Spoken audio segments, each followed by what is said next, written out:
සමහර ගමන් තියෙනවා ඒ ගමන් යන්නේ දැන් බලන්න විතරක් නෙවෙයි. ජීවිතයේ ලස්සනම මතකයන් හදවත් ඇතුලේ තැන්පත් කරගන්න. මේ රළ අතරින් අපි මේ යන්නේ තවත් එක දූපතකට නෙවෙයි.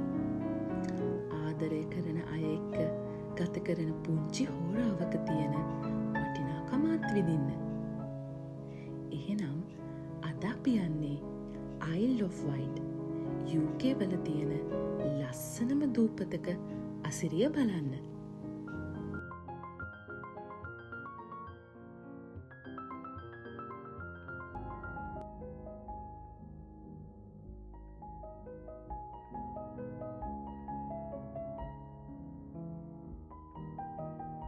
මේක තමයි අපේ ෆෙරි එකක් ඇතුළේ යන පළවෙනි එක්ස්පීරියන්ස් එක. බලන්නකෝ මේ ලොකු නැව ඇතුළට වාහන කොච්චර පිළිවෙලට පටවනවද කියලා. Isle of Wight යන්න තියෙන ලේසිම සහ ලස්සනම විදිහ තමයි මේ වයිට්ලින්ක් ෆෙරි එක. එළියට වඩා ඇතුළ හරිම නිස්කලංකයි. මේ තියෙන්නේ කෑම බීම ගන්න පුළුවන් තැන්. හොඳ උණු කෝපි එකක් බීගෙන දුව පහසු සීට් එකකට වෙලා මුහුද දිහා බලාගෙන යද්දි දැනෙන මේ නිදහස නම් කියලා වැඩක් නැහැ. ඇත්තටම මේ ගමන යන්න විනාඩි 40ක් 45ක් ගෙවෙනවා කියලා දැනෙන්නේවත් නැහැ.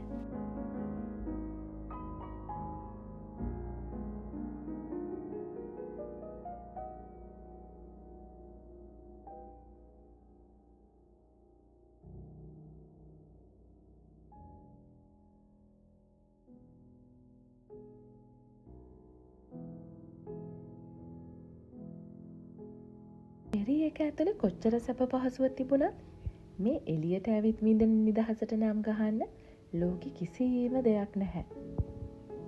මේ නිල්ම නිල් පාට මුහුදයි මූණට වදින සැර මුහුදු සුළඟයි එක්ක මට දැනෙන්නේ නම් අමුතුම හැඟීමක්. ඔයාලත් කවදා හරි එංගලන්තයට ආවොත් Isle of Wight මේ ෆෙරි එකේ ගමනක් නම් අනිවාර්යෙන්ම යන්න. ඒක ඔයාලගේ ජීවිතයට එකතු වෙන ලස්සනම මතකයක් වේවි.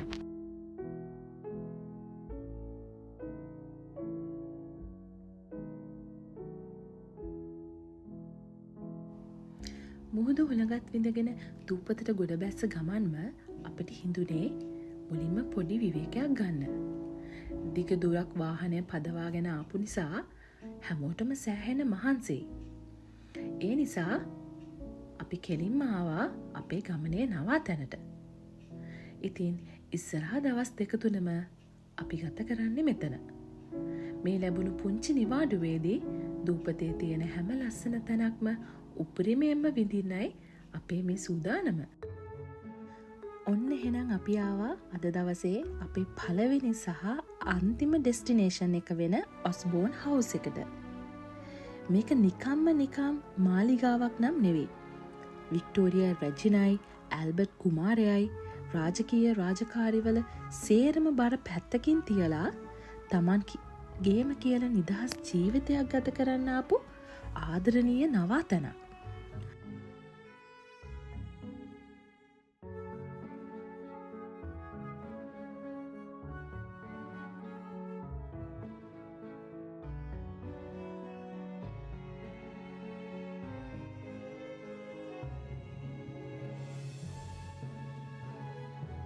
මාලිගාව ඇතුළට පියවර තබද්දිම මට දැනුනේ හරියට අපි කාලය හරහා අවුරුදු 100කටත් වඩා අතීතයකට ගියා වගේ.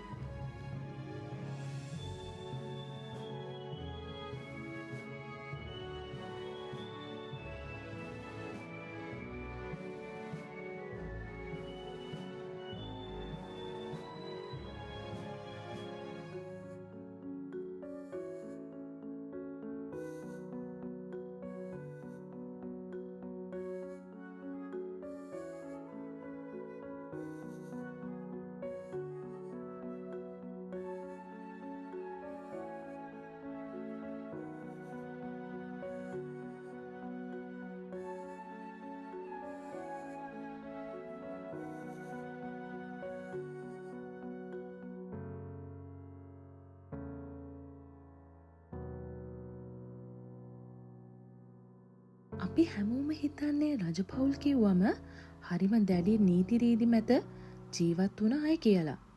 හැබැයි මේ මාලිගාවේ වත්තේ තියෙන ස්විස් කොටේජ් එකට ආවම ඒක සම්පූර්ණයෙන්ම වෙනස් වෙනවා. ඇල්බර්ට් කුමාරයා තමන්ගේ දරුවන්ට කුමාරවරු වුණත් සාමාන්‍ය ජීවිතයේ දේවල් පුරුදු කරන්න මෙතන අපූර්ව තැනක් හදලා දීලා තිබුණා. ඔවුන්ටම කියලා උයන්න පොඩි කුස්සියකුත් වත්තේ එළවලුවවන්න කුඩා වතු කොටස් පවා තිබුණා. මේ මිදුලේදී ඔවුන් නොටුණු පැත්තකින් තියලා සාමාන්‍ය දරුවෝ වගේ පස් එක්ක සෙල්ලම් කරමින් ජීවිතය ඉගෙන ගත්තා.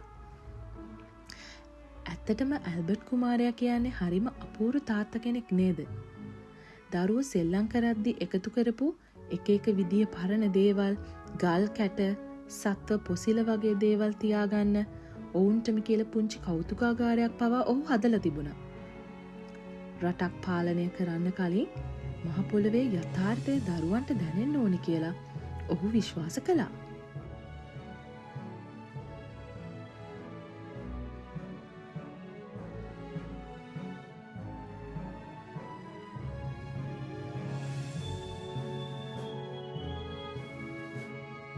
මාලිගාව කෙළවරේ තියෙන රජනගේ පෞද්ගලික වෙරළ තීරය තමයි ඔයාලා දැන් මේ දකින්නේ.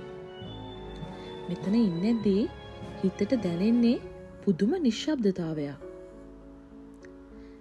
එදා වික්ටෝරියා රජිනත් එයාලගේ ආදරණීයන් එක්ක මේ මුහුදු වෙරළේ පියවර තබමින් රාජකීයත්වයේ බරින් මිදිලා නිදහස හොයන්න ඇති නේද? ඇත්තටම මේ හැමදේම දකිද්දි මට හිතුනේ ඔවුන් රජවරු රජිනියන් ලෙස ඔටුනු පැනදුවත් අවසානයේදී පවුලක් විදිහට එයාලා හෙව්වෙත් අපි වගේම සාමාන්‍ය මිනිස්සු හොයන ආදරය, සැනසීම හා නිදහසමයි නේද කියලා. සමහර විට ඒ සැනසීමයි නිදහසයි උපරිමයෙන්ම දැනුණු නිසා වෙන්න ඇති වික්ටෝරියා රැජින තමන්ගේ ජීවිතේ අවසාන හුස්ම හෙලන්නත් මේ ඔස්බෝන් හවුස් එකම තෝරගත්තේ.